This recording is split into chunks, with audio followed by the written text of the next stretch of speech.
మీ గురించి ఒక విమర్శ చేయాలనుకోండి, ఎలా పెట్టచ్చు అంటే, రోజుకి మీరు 2 పూట్ల భోజనం చేస్తారు కదా, ఓ 1/2 కిలో బియ్యం తింటారా మధ్యాహ్నం పూట, సాయంత్రం ఓ 1/2 కిలో, 1/2 కిలో, నెలకు వచ్చేటప్పటికి 60 కిలోలు, ఇది 30 అంటే 1/2 కిలో అంటే 32 36 15 కిలోలు, ఏడాదికి వచ్చేటప్పటికి 450 కిలోలు తిన్నారు.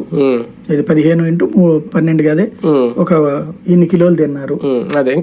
ఇట్లా దారుణంగా ఉంటది. బేసిక్ గా ఇప్పుడు మన ఇంటికి ఒక గెస్ట్ వస్తాడు, ఏం చేస్తాం మనం? గెస్ట్ వచ్చినప్పుడు అంటామా? కూల్ డ్రింక్ ఇవ్వడం, స్నాక్స్ ఇవ్వడం. ఇప్పుడు క్యాంప్ ఆఫీస్ అంటే అర్థం ఏంటి? గెస్ట్లు వస్తూనే ఉంటారు. ఎందుకు వెళ్ళి వస్తారు, ఎమ్మెల్యేలు వస్తారు, మంత్రులు వస్తూ ఉంటారు. వచ్చిన వాళ్ళకల్లా ఒక కూల్ డ్రింక్ ఇవ్వాలి. ఇప్పుడు నాకు తెలిసి భవిష్యత్తులో సెక్రటేరియట్ లో, ఇదే సీఎం జగన్ క్యాంప్ ఆఫీస్ లో ఇంత స్వీట్లు తిన్నారు, ఇంత కూల్ డ్రింక్ తిన్నారు, ఇంత తాగారు, ఇన్ని టీలు తాగారు అని కూడా రాస్తారు. ఇదేంటంటే ఒక రొటీన్ ప్రొసీజర్. నేను ఇదివరకు జెమినీలో పనిచేసినప్పుడు మీకు తెలుసు, రోజుకి ఒక 10-15 మంది గెస్ట్లు వచ్చేవాళ్ళు, అంటే మాట్లాడడానికి. అది మన స్టాఫ్ వస్తుంటారు. వచ్చినప్పుడు ఏం చేద్దాం, టీ తెప్పిస్తాను నేను.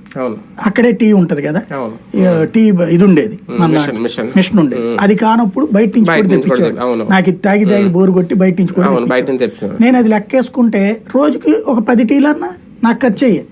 అందరికి మీరు తాగేసింది అది. ఇప్పుడు నేను అది లెక్క అయితే నా జేబులో పెట్టుకున్నాను కాబట్టి బానే ఉంది. అదే కంపెనీకి లెక్క రాస్తే ఏది 300 టీలా అంటారుగా, అంతే బేసిక్ గా నెలకు 300.